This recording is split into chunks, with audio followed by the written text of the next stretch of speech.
Hey guys, welcome back to the channel. Thanks so much for clicking. It means a lot that you guys keep clicking. If you guys keep clicking, I'll keep making.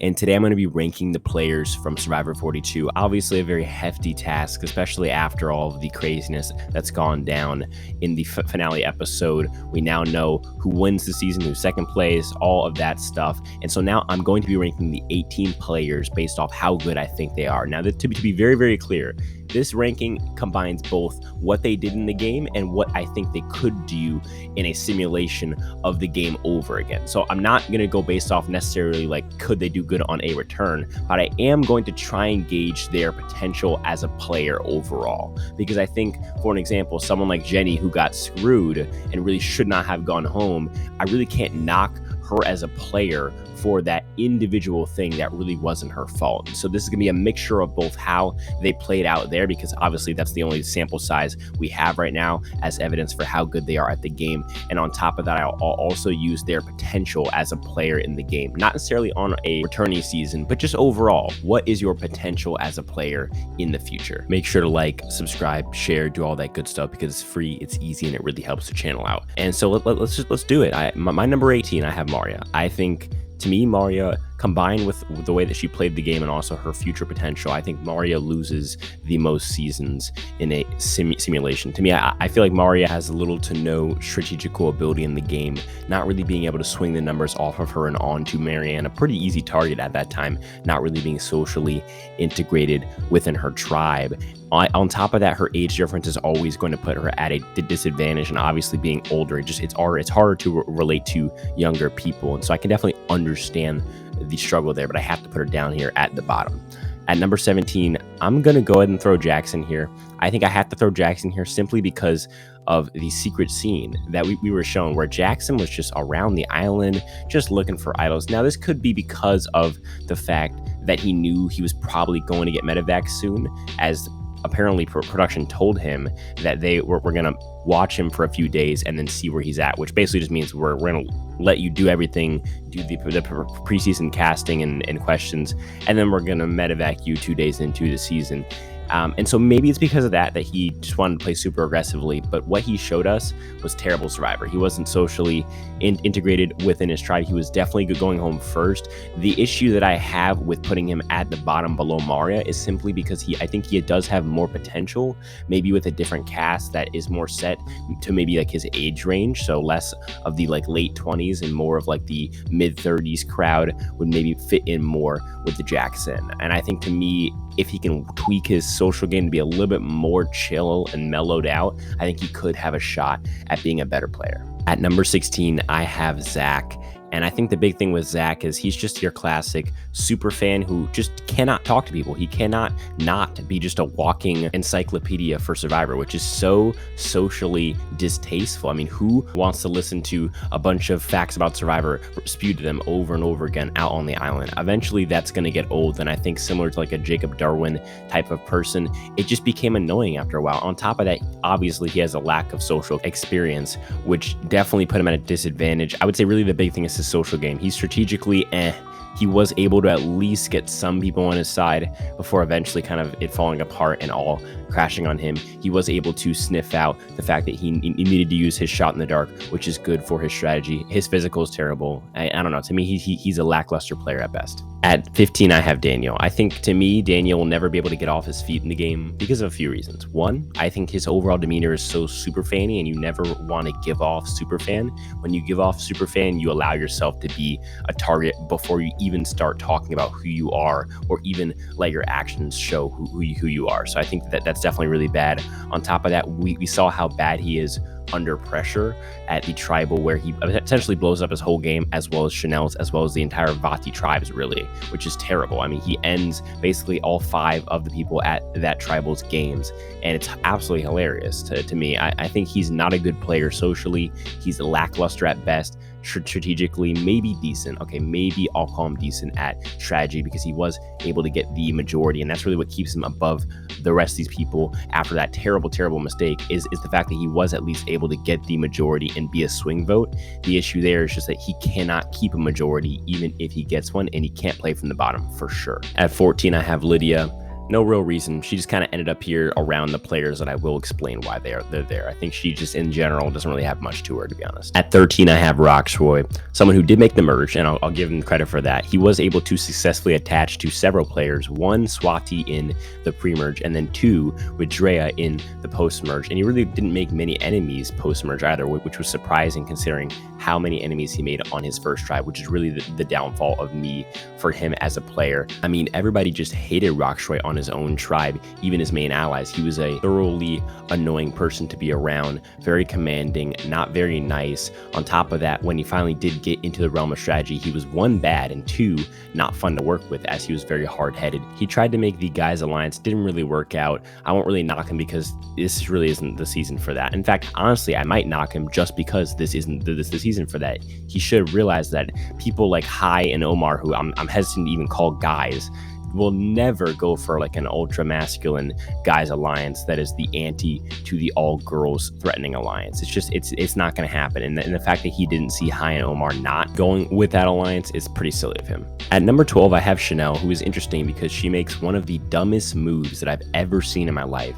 She ruins all 6 people on her tribe's game with one stupid risk of her vote when she's told by the person who's been to the island on her tribe in Jenny not to risk her vote, and also by her allies. She then goes to tribal, and although it's not really her fault, loses her number 1 ally. On top of that, she then can't swing the votes back, lets Hai and Lydia kind of take over, and tries to target Daniel, with Mike also joining Hai and Lydia. After that, we see her survive the Daniel vote, but only because she's more of a goat, really. Daniel has more of a strategical sense for the game. She gets to the merge, can never really integrate herself, and even then, when it's time for her to go, she still doesn't know it, showing her social lack of awareness. At 11, I have Jenny. It's weird because I don't want to put Jenny any lower than this. Obviously, I wanted to put Jenny higher, as most people do. Jenny seemed to have potential in the game socially, was in a good spot, seemed like she had swung Daniel and Chanel over. And if it weren't for the crazy tribal, they would have assumed the majority. And at the merge, I think they could have swung some of those Takus over.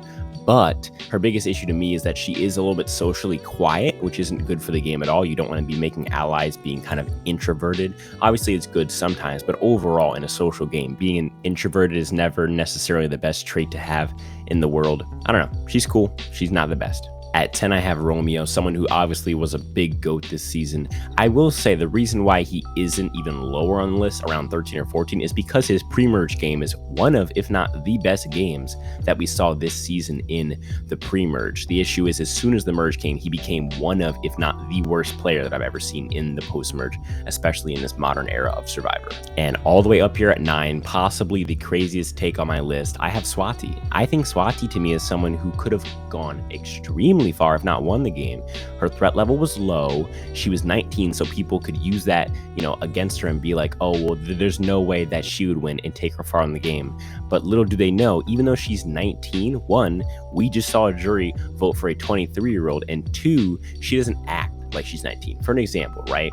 Someone like Kat from One World and Blood vs. Water. I'm sure she's over 22, I'm guessing, or maybe around like 21. She acted like she was 16 years old, very immature, very insecure, blah, blah, blah. Whereas Swati is the opposite. She's very secure in who she is. She knows who she is, very accomplished person, very smart lady. And I think to me, that shows her ability in the game, her potential in the game. And she just got cut short because she was, 1, on a dysfunctional tribe who wasn't acting as a tribe and was losing a bunch of challenges. And 2, because she just got caught up in the wrong convo at the wrong time with the wrong people who just simply compared notes, which if you did that to any player on the island, they would also go home. At 8, I have Tori, someone who obviously is a little bit socially unaware, a great character, maybe not necessarily the most likable, maybe not the best to win a jury vote. I could totally see a jury ripping her apart at the end, similar to like an Jelena was in David vs. Goliath, where she was just too self-righteous and self-unaware. But at the same time, she showed the ability several times to fight back at tribal when she was being called out and being accused of something, whether it was true or not. And that is a really, really good skill to have, to fight on your behalf without being nasty, without getting nasty with people. Now, speaking of that, she did get nasty a few times, but it was nothing game ending or abysmal or super socially unaware. And so for that reason, I really can't punch her for it. At 7, I have Jonathan. The reason, okay, well, let's just start with the positive. He was able to get this far being who he is and having the threat on his back that he had. He was able to make great alliances during the pre-merge, some of which folded, but I would say I think Omar would have taken Jonathan all the way to the end, maybe cut him at 4, but would have taken Jonathan very, very far to the end, which shows that Jonathan did have a bit of a social game. What Jonathan did not have is a strategical game. He could not swing the votes at the merge and had to go beg Omar to do it for him. On top of that, he was shown to be strategically out of the loop with him and Lindsay arguing.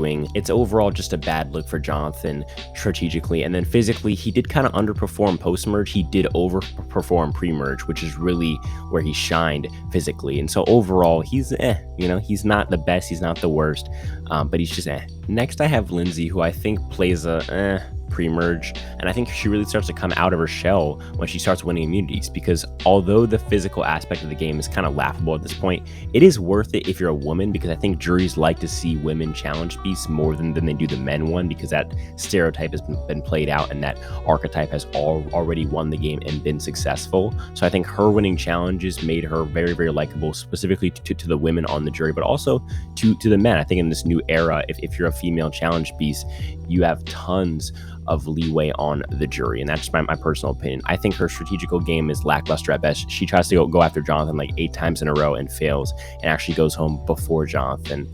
And I think on top of that, her only way to get to the end would have been to win out anyway. At this next spot, I have High, someone who I think really his time to shine was the first 4 rounds of the post-merge, right? Like getting those bad players out and really just doing a good job of keeping that majority alliance together. Obviously, that first vote with Lydia wasn't really a good look, but then he gets Chanel, and then he gets Tori, and then he's able to get Choi and really control those 3 votes. Obviously, he wasn't there for one of them, but I still think that his control over the game led to that vote happening with Tori. And I think to me, this is his time to shine. Obviously, it doesn't really look great to vote out his ally. And on top of that, as soon as the blindside streak starts, he is the first one to go. And that's really why he stays out of this top 4 to me. At 4, I have the winner of the season in Marianne. I think to me, she doesn't play as good of a game as Mike, as Omar, and as Drea. I think the argument for Drea is there, but it's still kind of close. And I think Drea, with the time that she's in the game, in her pre-merge tribe and also early merge, plays the game better than Marianne does overall. Marianne only really has one great move, and it relied on an idle play not happening, which should have happened in the first place. I made an extensive video on why I think she's a bad winner. It'll be in the top right corner. Marianne is the worst winner ever. So go check that out. At 3, I have Drea, arguably one of the better strategical players in the season. In my opinion, top 2, arguably top 1.